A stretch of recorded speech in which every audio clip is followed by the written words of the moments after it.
In this video, we will solve problems on increasing and decreasing function. Let us start with example number 11 of NCERT book. Find the intervals in which this function is increasing and decreasing. We have to find out the intervals in which this function is increasing or decreasing.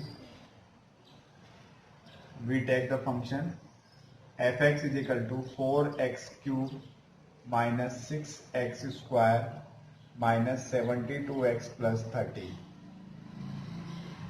Find out the derivative, then f dash x will be 4 3 is 12, x square minus 6 2 is 12, x minus 72. Taking 12 common, we'll get 12 x square minus x minus 6. 12. If we will factorize it by splitting the middle term, we will get x minus 3 into x plus 2. Now, if f dash x is equal to 0, then 12 into x minus 3 into x plus 2 is equal to 0. This cannot be equal to 0. X minus 3 may be 0 or x plus 2 may be 0. Means x is equal to 3 and x is equal to minus 3. We get the two values. Now we consider it's a domain, and domain is what? R. So this 2 point, minus 2 will be here and plus 3 will be here. This 2 point divide this domain into 3 parts, 1, 2 and 3. Means we get the 3 intervals here. So the intervals are what? Minus infinite to minus 2, minus 2 to 3 and 3 to infinite.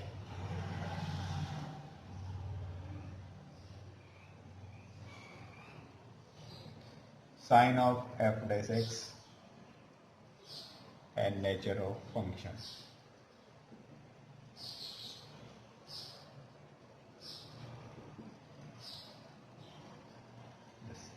f dash x का sign देखिए, इस interval में एक हम value ले लेते हैं, minus 3 consider कर लेते हैं. माइनस 3 अगर मैं यहाँ पुट करूंगा तो माइनस 3 ये मिलेगा माइनस, या माइनस 3 पुट करेंगे तो माइनस 3 प्लस 2 ये भी नेगेटिव मिलेगा.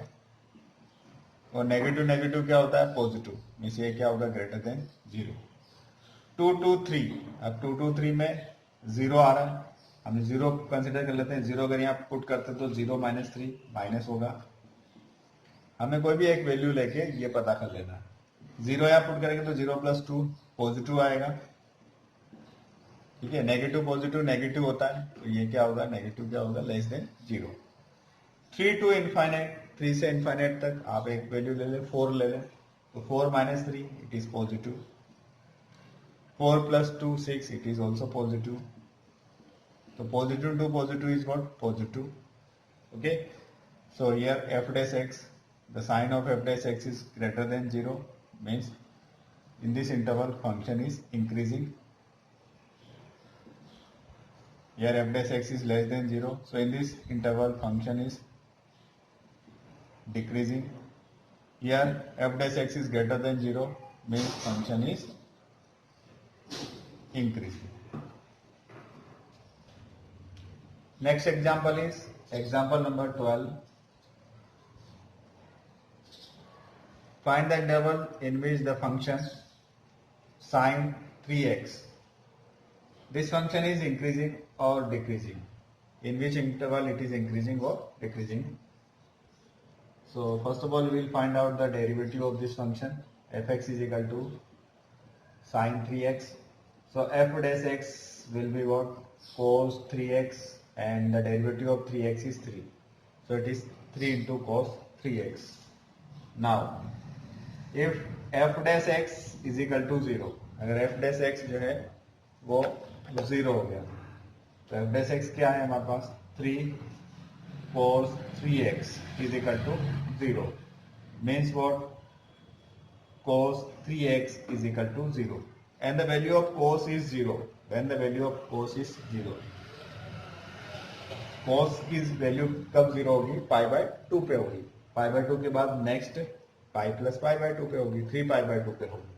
तो 3x की वैल्यू जो है वो क्या क्या हो सकती है, पाई बाय 2 हो सकती है और 3 पाई बाय 2 हो सकती है, और भी आगे हो सकती है, लेकिन हमें जो है यहाँ पे इस क्वेश्चन में इंटरवल्स भी गिवन है, रेस्ट्रिक्शन भी गिवन है। ये x belongs to what, 0 and pi by 2, it is also given. तो जो हमारा वैल्यू ऑफ x जो है that must be between 0 to pi by 2। तो this is what value of 3x। So what will be the value of x, x divide by 3, ये हो जाएगा पाई by 6 और पाई बाय 2। इसे डिवाइड कर देंगे तो पाई बाय 6 और पाई बाय 2। अब हमारा जो इंटरवल है, ये इंटरवल देखिए दो पार्ट्स में डिवाइड हो गया, 0 टू पाई बाय 6 और pi by 6 to pi by 2। तो यहाँ पे इंटरवल्स हो गए, चाहे तो अभी इंटरवल्स लिख लें। ये क्वेश्चन में गिवन था 0 टू पाई बाय 2। अभी तक जो क्वेश्चन था उसमें हम रियल नंबर ले रहे थे, क्योंकि वहां पे डोमेन गिवन नहीं था। यहाँ डोमेन मीन्स एक्स की वैल्यू गिवन है कि एक्स की वैल्यू इसके बीच में होनी चाहिए। तो बीच में एक वैल्यू क्या आई आपकी, पाई बाय 6, ठीक है। तो आपके जो इंटरवल्स हैं वो हो गए 0 to pi by 6, second is pi by 6 to pi by 2। देखिए यहाँ पे ये क्लोज्ड था, ये क्लोज इंटरवल हमने यहाँ लगाया, लेकिन ये ओपन है क्योंकि पाई बाय 6 इस वाले इंटरवल में भी नहीं है और इसमें भी नहीं है, इसलिए हम यहाँ से ओपन इंटरवल हमने यहाँ कंसिडर किया। अगेन फिर ये क्या है, क्लोज इंटरवल, क्योंकि जो डोमेन है वो 0 to pi by 2 close interval में था। अब 0 to pi by 6, 0 to pi by 6 में आपकी एफ डेस एक्स की वैल्यू, F dash X means what, cos 3x। तो अगर मैं इसके बीच में एक वैल्यू ले लूं, first of all pi by 6 means what, 30 degree. तो 0 टू 30 डिग्री के बीच में एक वैल्यू ले लें अपन 10 डिग्री। तो 10 डिग्री हम लेंगे तो cos 3 इंटू 10 कितना होगा, 30, और cos 30 क्या होगा, पॉजिटिव होगा, मीन्स ये क्या होगा, ग्रेटर देन 0। लेकिन एक वैल्यू ऐसी भी होगी जहां पे ये इक्वल टू 0 होगा, means greater than equal to 0। और इस इंटरवल में हम ले तो ये पाई बाय 6 टू मीन्स 30 से लेके कहां तक है, 90 तक है। तो 30 और 90 के बीच में हम 60 एक ले लेते हैं। तो 60 अगर हम यहाँ पुट करेंगे तो 6 या 18, मीन्स ये क्या हो जाएगा, सेकंड क्वाड्रेंट में चला जाएगा। सेकंड क्वाड्रेंट में चला जाएगा तो सेकंड और थर्ड क्वाड्रेंट में ये क्या होता है, नेगेटिव होता है। तो ये क्या आ जाएगा, नेगेटिव, मीन्स ये लेस देन इक्वल टू, और यहाँ पे एक जगह क्या हो जाएगा, 0 होगा, तो लेस देन इक्वल टू 0। इसका मतलब क्या हो गया कि इस इंटरवल में ये फंक्शन जो है इंक्रीजिंग होगा और इस इंटरवल में ये फंक्शन जो है डिक्रीजिंग होगा।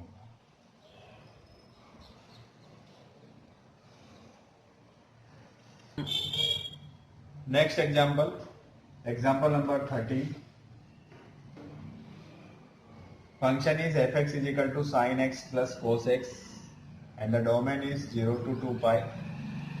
We have to find out intervals where this function is increasing and decreasing. Function is sin x plus cos x.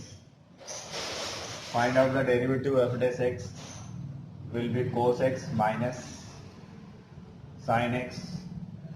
To find out the interval, we'll take f dash x is equal to 0, cos x minus sin x is equal to 0, cos x is equal to sin x। cos और sin की value कहाँ पे equal होती है, pi by 4 पे, 45 पे equal होगी।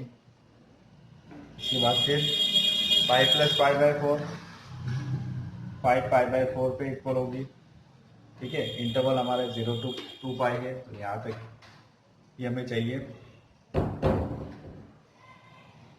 ये डोमेन आपका 0 टू 2 पाई था, ये दोनों पॉइंट्स हम यहाँ लिख देते हैं, pi by 4 and 5 pi by 4, ठीक है। नेक्स्ट वैल्यू जो है इस इंटरवल से बाहर हो जाएगी, इसलिए हमने 2 वैल्यूज यहाँ पे कंसिडर कर लिया। ठीक, तो इंटरवल्स आपके क्या बने, 0 to π/4, π/4 to 5π/4, 5π/4 to 2π। तो इंटरवल्स आपके बन गए, ये देखिए क्लोज्ड लगेगा यहाँ पे, 0 to π/4 open, π/4 to 5π/4 open, 5π/4 to 2π, ये इधर क्लोज हो जाएगा, इधर ओपन हो जाएगा। Sign of f' and nature of function. f' का साइन अपन वापस कंसिडर करते हैं, 0 to π/4, f' इज, तो 0 to π/4 में cos x की वैल्यू sin x से ग्रेटर होती है, cos की वैल्यू sin से ग्रेटर होती है, तो दिस माइनस दिस हमें हमेशा क्या मिलेगा, पॉजिटिव मिलेगा, ग्रेटर देन 0 मिलेगा। लेकिन जैसे π/4 होगा 45 के बाद क्या होता है, चेंज हो जाता है, 45 के बाद फिर साइन की वैल्यू ग्रेटर होगी और cos की वैल्यू लेस होगी, तो इसकी वैल्यू ग्रेटर होगी, इसकी लेस होगी, तो लेस माइनस ग्रेटर क्या हो जाएगा, आपको माइनस नेगेटिव वैल्यूज मिलेगी। फिर आगे हम चलेंगे तो 5π/4 to 2π/4, फिर इसकी वैल्यू इससे ग्रेटर होगी, तो ये इस टाइप से मिलेगा। इसका मतलब इस इंटरवल में ये जो है इंक्रीजिंग है, इस वाले इंटरवल में ये डिक्रीजिंग, इस वाले इंटरवल में अगेन इंक्रीजिंग। हम ये जो वैल्यूज हैं लिख के भी देख सकते हैं कि इंक्रीजिंग है कि मतलब लेस है कि ग्रेटर है, कुछ वैल्यूज अपन कंसिडर कर सकते हैं। मतलब इनके बीच में एक वैल्यू को ही कंसिडर करके भी ये अपन देख सकते हैं। 45 मतलब 30 डिग्री की वैल्यू में आप कंसिडर करके भी देख सकते हैं। मैंने अपन यहाँ डायरेक्ट आपको बता दिया, आप यहाँ 30 की वैल्यू रखो दोनों में, आपको अपने आप ये जो है पॉजिटिव मिलेगा। ये इन दोनों के बीच में आप 90 रखो इसमें, तो ये आपको नेगेटिव मिलेगा। ठीक है, इस इंटरवल के बीच में एक वैल्यू हम रख के यहाँ देख सकते हैं कि ये पॉजिटिव है कि नेगेटिव है। Question number 2 of exercise 6.2, we have to show that this function f(x) is equal to e raised to the power 2x is increasing on r. We find out the derivative of this. f(x) is equal to e raised to the power 2x, then f dash x will be e raised to the power 2x, or derivative of 2x is 2, right, 2, and e raised to the power x is always positive. So 2 into e raised to the power x will be positive for all x belongs to R. Means this implies what f is increasing on R. अगर आपने अभी तक हमारा channel subscribe नहीं किया तो फौरन subscribe कीजिए, साथ ही बेल आइकॉन पर क्लिक करें ताकि मजीद आने वाली वीडियो